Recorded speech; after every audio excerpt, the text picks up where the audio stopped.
Bonsoir à tous, merci de nous être fidèles. Tout de suite le sommaire de votre journal. Coronavirus, toutes les mesures prises pour contrecarrer la propagation du virus s'avèrent à ce stade très efficaces, mais le ministère de tutelle se maintient en alerte puisque l'évolution reste imprévisible. La coordination avec les différents partenaires est plus que jamais renforcée. 17,9 millions, c'est le nombre de femmes que compte le Maroc, soit 50,3% de la population totale. Mais leur participation à l'activité économique demeure très faible, assure le HCP. Les explications de la structure de l'emploi et le langage des chiffres à suivre dans ce journal. Ils partagent l'amour des formes et des couleurs, mais chacun avec ses propres approches artistiques, ses sensibilités et son public surtout. 3 artistes partagent l'affiche d'une exposition collective qui se poursuit à la Galerie Nadar de Casablanca, une ode à la diversité et à la créativité sous toutes ses formes. Bonsoir. Sachez d'abord que Sa Majesté le roi Mohammed VI a adressé un message de condoléances et de compassion aux membres de la famille de l'ancien secrétaire général de l'ONU, Javier Pérez de Cuéllar, suite à la disparition d'une personnalité politique qui a mis ses hautes compétences au service de son pays et au service du soutien des questions de paix et de sécurité par le monde, leur souhaitant réconfort et consolation. Covid-19, dans le cadre de la stratégie de communication avec l'opinion publique, le ministère de tutelle assure que le comité national de pilotage mis sur pied à cet effet surveille de très près les développements liés à la maladie qui reste, je cite, sous contrôle. À ce jour, sur un total de 52 cas suspects, 50 se sont révélés non atteints et ont donc été écartés suite à des analyses au laboratoire et seuls 2 cas se sont révélés positifs. Pour ce qui est des mesures préventives prises par le Maroc, eh bien, le ministère de la Santé se veut rassurant. Il souligne que les mesures en question s'avèrent tout à ce stade très efficaces dans la lutte contre le nouveau coronavirus. Le ministère fait en revanche remarquer que l'évolution de la situation reste imprévisible, d'où le renforcement de la coordination avec les différents responsables au niveau des régions. D'ailleurs, hier soir, les services centraux de ce ministère ont organisé une visioconférence sur la question. Les développements tout de suite avec Abdellah Ashgar et Mohamed Ashgar. Une visioconférence pour expliquer au directeur de la santé au niveau des 12 régions les détails du plan national de lutte contre le coronavirus. Mais aussi et surtout pour répondre aux interrogations des responsables de la santé dans les régions sur d'éventuelles problématiques propres à chacune des régions. De la santé à la région de l'Ayoun, Sakia al-Hamra, à vous la parole, docteur Houari. La première question, c'est comment se comporter avec les migrants subsahariens dont l'origine n'est pas connue et sont sans domicile fixe. Là, il va se poser deux cas de figure. Soit que nous avons un migrant qui vient consulter ou qui appelle parce qu'il suspecte qu'il est malade. Et donc là, il n'y a pas de problème. On va le prendre en charge au niveau de la salle dédiée. Le problème, c'est que, oui, ça va probablement poser quelques petites difficultés s'il s'agit de contacts parmi ce groupe de population. Là aussi, je rappelle que heureusement, on n'est pas en train d'opérer tout seul. Heureusement que le ministère de la Santé est fort actuellement par l'appui des autres départements. Et donc, il y a un PCP. Donc il faut s'appuyer sur le PCP comme on le fait pour les autres contacts, pour des contacts qui appartiennent à n'importe quel groupe, pour aller les repérer et établir le contact avec eux en vue de faire l'évaluation du risque auquel ils ont été exposés et commencer leur suivi. Les services centraux, notamment la direction de l'épidémiologie et de lutte contre les maladies et la direction des hôpitaux, répondent à ces interrogations qui sont de nature technique, ainsi qu'à celles concernant les dispositions logistiques, équipements, médicaments. Cette visioconférence a permis également de tester encore une fois le degré de préparation des différents hôpitaux du Royaume à recevoir des patients en cas de besoin. Initialement prévu le 26 de ce mois, le lancement officiel de la célébration de Rabat, capitale africaine de la culture, est reporté à une date ultérieure. C'est ce qu'indique le comité d'organisation des capitales africaines de la culture dans un communiqué. Cette décision est prise en conformité avec les mesures prises dans le cadre de la lutte contre le risque de propagation du coronavirus Covid-19. Et justement, Covid-19 au niveau mondial, sa propagation accélérée est jugée très préoccupante par l'Organisation mondiale de la santé. Au total, les 94 pays sont désormais touchés par le Covid-19 et qui a fait plus de 3500 morts à travers le globe. Dans notre région, en Algérie, 2 nouveaux cas de coronavirus ont été confirmés aujourd'hui, portant à 19 le nombre de personnes infectées par le virus dans ce pays. À l'échelle planétaire, sachez qu'on dénombre plus de 100 000 personnes contaminées. En Chine, 28 nouveaux cas ont été annoncés ce samedi dans le pays, ce qui porte le bilan total à 3070 morts. En Corée du Sud, le nombre de contaminations confirmées a dépassé les 7000 plutôt personnes. Et en Italie, 4636 cas sont diagnostiqués et 197 décès ont été enregistrés. L'île de Malte vient d'annoncer une première contamination et aux États-Unis, l'expansion de l'épidémie inquiète également. Le virus a été détecté sur 21 personnes à bord du Grand Princess, un navire de croisière maintenu au large de la Californie après la découverte de symptômes chez certains de ses 3500 passagers et membres d'équipage. Crise migratoire, le président turc Recep Tayyip Erdogan ordonne aux gardes-côtes d'empêcher les migrants de traverser la mer Égée. Mais cette annonce est loin d'apaiser les tensions avec l'Union européenne concernant la question des flux migratoires à la frontière gréco-turque, puisque l'approche consistant à ne pas intervenir pour stopper les migrants reste valable, sauf pour ce qui concerne les départs par la mer en raison de dangers plutôt. Pendant ce temps, Ankara et Athènes échangent toujours les accusations concernant la question. Les Turcs dénonçant la brutalité des Grecs à l'encontre des migrants et puis les Grecs accusant la Turquie de les pousser et en même temps de les aider à passer en Grèce. Autre actualité internationale, les États-Unis qui s'opposent à l'adoption de la déclaration de l'ONU soutenant l'accord russo-turc pour la province d'Idlib. À l'issue d'une réunion à huis clos au Conseil de sécurité, Washington estime qu'il s'agit d'un accord prématuré, même s'il a été favorablement accueilli par plusieurs États. L'administration américaine critique notamment la manière dont cet accord fonctionne en pratique et en soulignant, je cite, que le cessez-le-feu entré en vigueur suite à une médiation russo-turque justement s'annonce très fragile et ne fera pas long feu. Fin de citation. Survive, and we have to see if this will work. Germany is ready, as Britain is. We are ready to support this. We are ready to again have additional humanitarian aid. Retour chez nous avec ce nouveau rapport du HCP dans la partie consacrée à l'analyse de la situation des femmes vis-à-vis du marché du travail. Eh bien, le Haut Commissariat au Plan révèle une faible participation de nos compatriotes à l'activité économique. Un tour d'horizon de la structure de l'emploi et les chiffres clés tout de suite avec Nesrine El-Hamdaoui. 17,9 millions, c'est le nombre de femmes que compte le Maroc, soit 50,3% de la population totale. 13,4 millions d'entre elles sont en âge d'activité. Seulement voilà, une analyse réalisée sur le marché du travail révèle leur faible participation à l'activité économique. Le taux d'activité des femmes ne dépasse pas les 21,5%. Il est largement en deçà de celui des hommes qui frôle les 71%. En dehors du marché de travail, 78,5% de la population féminine est âgée de 15 ans et plus. Elles sont pour la majorité des femmes au foyer. Elles représentent 75,2% ou des élèves ou étudiantes avec 14,1%. Sur une population active qui travaille estimée à près de 11 millions, le nombre de femmes actives qui ont un emploi est de 2,49 millions, soit un taux de féminisation de l'emploi de 22,7%.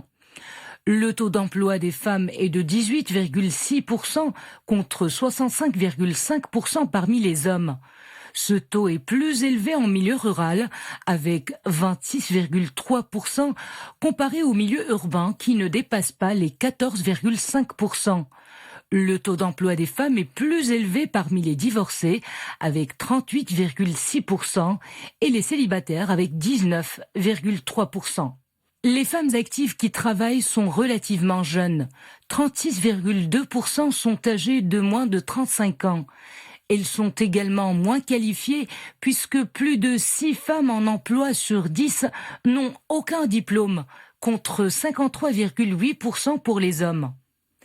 Les femmes sont plus présentes dans le secteur de l'agriculture, les forêts et la pêche, avec une part de 46,9% de l'emploi féminin. Les services constituent le deuxième secteur pourvoyeur d'emploi pour les femmes, avec une proportion de 38,5%, et celui de l'industrie, y compris l'artisanat, qui contribue avec 14% des postes d'emploi féminins. La structure de l'emploi féminin selon le statut professionnel diffère d'un milieu de résidence à l'autre.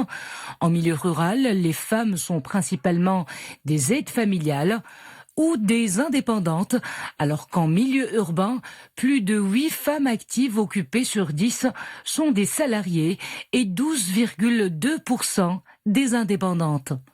Le phénomène de chômage touche les femmes plus que les hommes.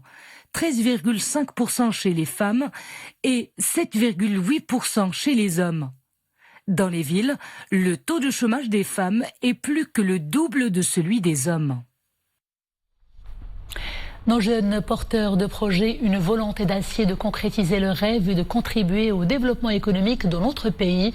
Des jeunes qui ont des idées plein la tête et qui se donnent les moyens de leur ambition. C'est le cas de 2 jeunes natifs de Figui qui veulent percer dans le domaine du marketing digital. Leur rencontre avec les opérateurs financiers s'annonce en tout cas très fructueuse. Rachid Latabi et Mounia Marouche. Ce matin, Mohamed et Khalid se dirigent vers Darfiguik. Objectif, rencontrer les opérateurs banquiers et s'informer sur les modalités d'accès au financement, car aujourd'hui, ces 2 porteurs de projets comptent entamer les démarches pour lancer leurs propres entreprises. Je compte donner corps à mon projet, une start-up qui sera spécialisée dans le développement web, le marketing digital et la formation continue. Généralement, les porteurs de projets ne manquent pas d'idées, mais le souci majeur, c'est toujours le financement. C'est une bonne initiative et là, les porteurs de projets n'ont qu'à passer à l'action. Généralement, ces jeunes ont besoin d'être orientés, surtout qu'ils manquent souvent d'expérience pour mettre les pieds à l'étrier. Et cette rencontre leur apporte les outils nécessaires pour mieux se lancer dans l'aventure entrepreneuriale. 8 cadres sont mobilisés ici. Ils nous donnent toutes les informations nécessaires pour que notre projet soit bien ficelé et surtout réalisable. Les porteurs de projets sont aujourd'hui nombreux. Certains sont venus avec leur dossier. Nous veillons à les encadrer pour que leur première expérience entrepreneuriale soit un succès. Le programme intégré d'appui et de financement des entreprises devrait contribuer chaque année à la création de 27 000 nouveaux postes d'emploi et à l'accompagnement et au financement de plus de 13 000 entreprises supplémentaires. Elle représente le maillon clé pour la réussite de tout processus de développement. Je vous parle de la classe moyenne qui s'érige en priorité dans la vision des partis politiques. Une vision représentée, ou plutôt présentée à la commission spéciale sur le nouveau modèle de développement. Cette tranche importante de la population est en proie à plusieurs inégalités. Son renforcement requiert donc une véritable refonte des politiques publiques. Mariam El-Missi. Cœur névralgique de la société marocaine, elle peine pourtant à se trouver une place dans les programmes des politiques publiques. Sous pression de la cherté du coût de la vie, la classe moyenne vit une crise de prospérité. Reconnaître cette réalité pour aller de l'avant, les partis politiques le recommandent. La classe moyenne est une composante essentielle de l'écosystème économique national. Le Parti de la justice et du développement l'érige en priorité à plusieurs niveaux, notamment en ce qui concerne l'éducation. Nous espérons offrir aux enfants de la classe moyenne un accès à un enseignement de qualité et un système de santé efficient.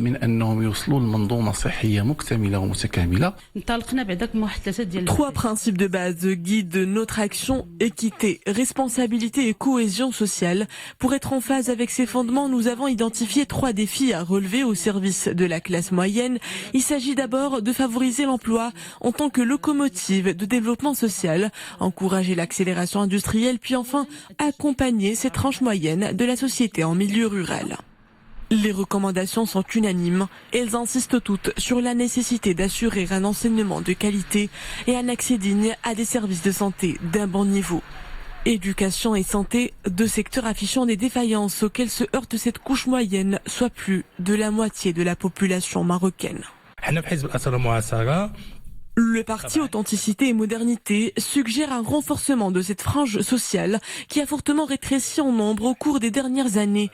Cela passerait par une mise à niveau de l'enseignement et des établissements de santé publique, l'élargissement de la couverture sociale à l'aide d'un régime de retraite unifié.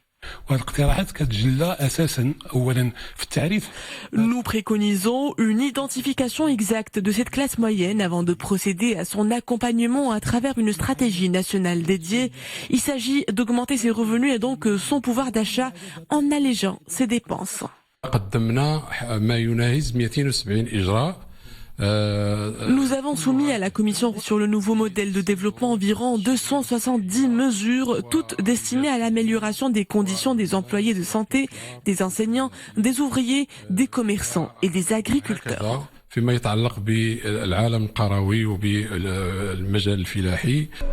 Voulu garant de la dignité de tous, le nouveau modèle de développement ambitionnerait d'ancrer les préoccupations de la classe moyenne au cœur de sa feuille de route. Toutes les recommandations des partis politiques nationaux devraient contribuer aux réflexions en cours au sein de la commission spéciale sur le nouveau modèle de développement. Un essor attendu pour la classe moyenne qui repose sur 3 ingrédients de base: emploi, rémunération et services publics de qualité. Plus de 15,5 millions de têtes du cheptel national ovins, bovins et caprins ont été vaccinées depuis le lancement des campagnes de l'ONSA, l'Office national de sécurité sanitaire et des produits alimentaires. L'ONSA qui assure que l'état sanitaire du cheptel national est satisfaisant et que cette opération qui s'inscrit dans le cadre de la lutte contre les principales maladies animales contagieuses s'est déroulée sous de bons auspices dans les 4 coins du royaume. Ces campagnes nationales de vaccination préventive du cheptel national, lancées depuis le 17 janvier dernier déjà, sont assurées gratuitement par les services vétérinaires provinciaux de l'ONSA et les vétérinaires privés mandatés au profit des éleveurs. Sport, tennis, c'est cette bonne nouvelle pour l'équipe nationale qui a réussi aujourd'hui au Royal Tennis Club de Marrakech à consolider haut la main sa place dans le groupe 2 dans le cadre de la Coupe Davis. L'équipe marocaine s'est imposée face à son homologue vietnamienne par un total de 4-0. Une bonne performance affichée dès le début de la compétition, d'autant plus que l'équipe marocaine a réussi à dominer et à s'imposer et à imposer un beau et remarquable style de jeu durant tous les matchs disputés dans le cadre de cette prestigieuse compétition.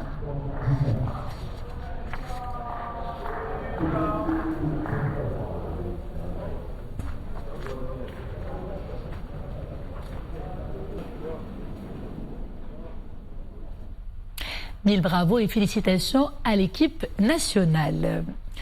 Je vous invite à présent à un univers pictural où la diversité est vivement célébrée lors d'une exposition collective. Cela se passe à la galerie Nadar de Casablanca. L'exposition donne à voir des toiles tour à tour différentes et fascinantes, entre celles qui s'inspirent des êtres et des choses de la vie, et puis celles qui ont pour muse des préoccupations personnelles entre existentialisme et esthétique. Découverte tout de suite avec Dominique Orlando.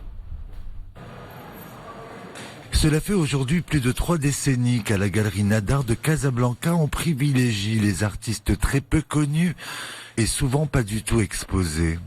On a Abdelaziz Ossaleh qui vient d'Agadir, on a Nergis qui est d'Assela qui habite Casablanca et on a Qassem qui est de Rabat. Donc ces trois artistes-là, on les a réunis aujourd'hui à l'objectif de montrer au public casablancais qu'il y a aussi de la jeune peinture qui font vraiment de la bonne peinture. Ils ont chacun leur propre univers, ils ont surtout des obsessions d'artistes bien distinctes, une chaise omniprésente par-ci, une composition quasi florale par-là, et même des seaux déclinés presque à l'infini. Quand j'étais au collège, j'avais une amie qui habitait Medina Al-Qdima de Assela et je partais chez elle pour soi-disant travailler et faire des devoirs. Et je partais chez elle, comme il habitait une maison très ancienne, comme elle était d'une famille très modeste, le toit, il y avait des trous dans le toit et sa maman, elle posait plein de seaux par terre. Et moi, je travaillais pas. J'écoutais de la musique parce qu'il pleuvait et il y avait de la pluie qui tombe directement dans les seaux.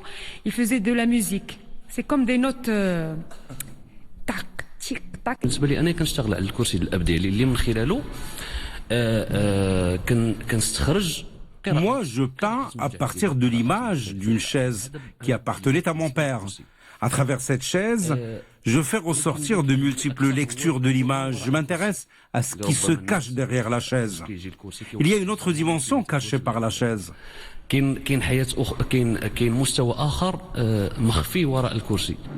Le travail du troisième artiste, M. Ben Salar, est basé en grande partie sur un jeu subtil de la transparence. Les plans y sont multiples et les couleurs toujours harmonieusement associées à quelques graffitis pour le moins inattendus. Et c'est cette splendide trilogie artistique qui signe le clap de fin de ce journal. Merci de l'avoir suivi et à demain toujours avec grand plaisir. D'ici là, portez-vous bien.